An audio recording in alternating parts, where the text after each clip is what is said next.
Hello people on YouTube. I just got back from the ski hill. I'm going to post a couple nature shorts of the ski hill. And this is just a vlog video about my time at the ski hill. And it was pretty good. Nothing seemed bad at all, really. I had a few kind of low moods. I fell down a couple times, but it was more or less what I expected. I guess the negative side is that it costs quite a bit of money. I haven't seen the end bill, but I think it's going to be around 150 to 200 after the rentals and the little egg muffin thing I had. But I got the early deals. I got the cheapest package, the beginners package, and I went on their website, and it seems like this is kind of like the early bird type things. Like, it's the first week they're open. It's all the cheapest prices, and then past this, it gets more and more expensive as the season goes along. So this might be the only time I go. It might technically be the only time I go in my life if I don't get my finances right.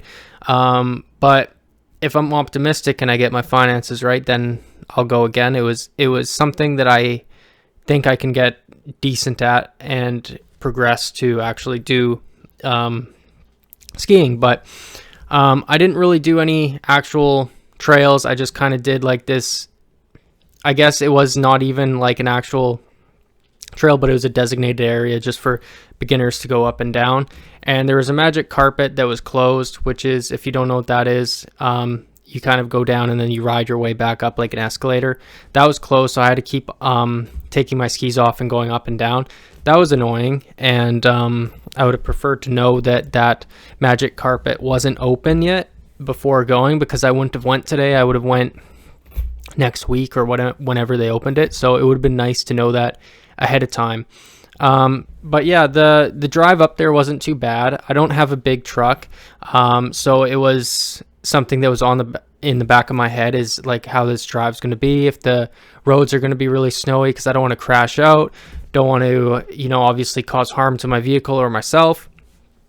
But I got there reasonably early. I think I got there around 12 noon or something, which I guess isn't that early, but it still gave me about 2.5 hours of skiing, and then I had like another hour and a half of just kind of hanging out, getting the vibe. And yeah, so first off, is kind of one of the concerns that I had going into this is, like, I'm very new to skiing. I've never been to a ski hill. I kind of had that feeling of like imposter syndrome. I've heard that online a lot. I don't know if anyone's familiar with the term, but just kind of that feeling like you don't belong there and like you're going to get bounced out of there. Like, holy shit, like what if people don't, what if people figure out I'm not one of the skiers and this is my first time and that I don't belong here, and they're going to all make fun of me or kick me out, or it's going to be awkward and, Mean Girls type Lindsay Lohan, haha, laugh at that guy type thing. None of that happened, which was really nice. And I think the more I get out and try these things, the less that's going to be in my head, and you got to try new things and create different connections in your brain and whatnot. The problem is, everything is so expensive now. It's very difficult to get out and do those, because it's less of like a shy thing with me and more of a finance. I'm not taking in enough money to live the lifestyle that I want type thing, and that's on me. I have some issues, and I really gotta get through those, because I was walking around the ski shop store where they sell coats and hats and things like that, and like the inflation on these items, like I was actually in shock. There was a jacket in there that was like $450, and it was a crappy jacket. It wasn't even that much better than the one I have. It was slightly better and a little bit more in fashion, but it was like, holy crap. And I think that was the sale price too. So I'm like thinking in the back of my head, like, I really got to get earning some real money here, or I'm just going to get swallowed, and like it's going to be like food bank type of poverty that I'll see in the next couple of years if I don't really lock into something, which I'm kind of drowning in that department, and I don't really know how to swim out of it, but that's another video for another time, and I have made a lot of videos on that, and I am working towards a few things. But back to the skiing, I did kind of that pizza thing, and there's an Australian guy, and a lot of Australians on the ski hill come here to kind of work, and I guess they don't really get too much snow and ski hills in Australia. I think a couple of them said they do have ski hills there, but it's just better here. And they take the jobs here, those are immigrants, you know. Yeah, so there's older Australian. He wanted to give me a lift, like they have like some kind of ski do. I say no, I'm just gonna stay here. It's my first time ever skiing, so I don't want to actually go up on the ski hill there. And then he says, oh, well, I can't do an Australian accent. It would be nice if I could. But he says, just stick with the pizza. Don't do the French fries. I'm like, oh, I got to avoid those French fries. But I actually did do French fries with the skis quite a bit, actually. And I was fine doing that. I did the pizza, the snowplow, 80%, 90% of the time. But I did do the French fries towards the end and maybe a little bit in the middle. And I was pretty comfortable with it. The turning, I was obviously novice, but better than I thought I would be. I think overall I took to it a lot easier than I thought it was going to be. But I didn't do any trail. I had one real big crash out that was kind of embarrassing, but only one guy saw. And it was actually through like one of those fences that it seems like is pretty standard at ski hill. They have like those poles in the snow, and then they have the rope. I completely drug one of those fences out of the ground, and it was like wrapped around me, and I fell, and like some old guy's like, oh, are you all right? And I was like, yeah, I'm fine. I'll put it back. And then I just kind of put it back, but I didn't fully put it back into the ground. Staff did later.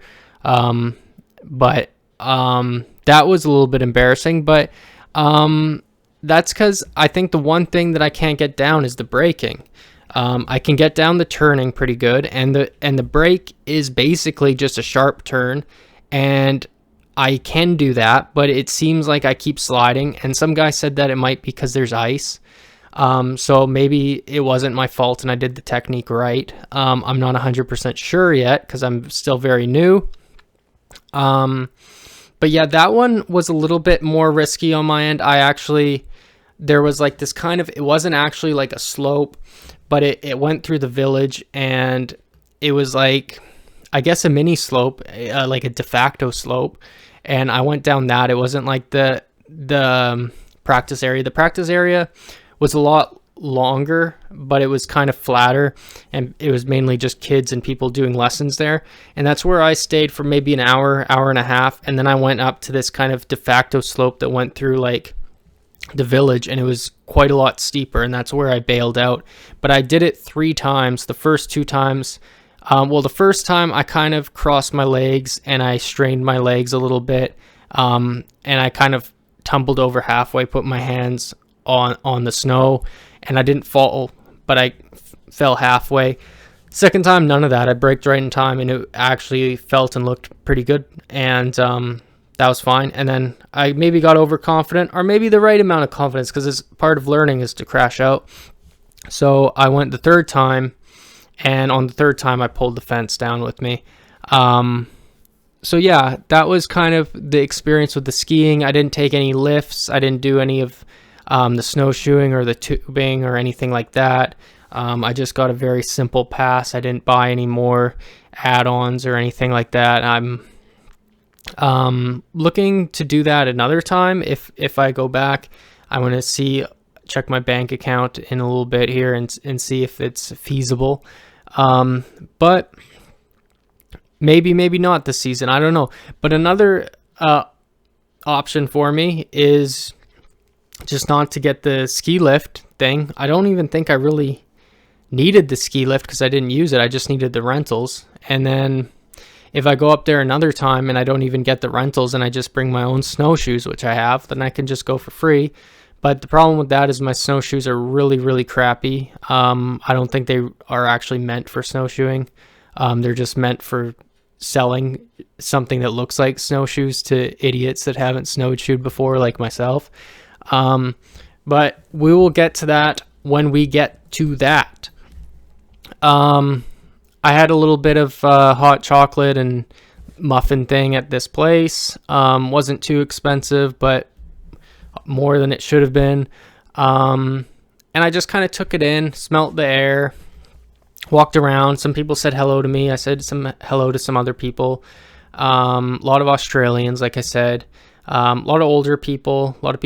Seems like a lot of the older people are into cross country skiing as well, and they were kind of doing that through the village. And I think the hardest skill that I still have no knowledge of is actually not the actual skiing part, but just skating with the skis on flat ground, because I never really was good at ice skating.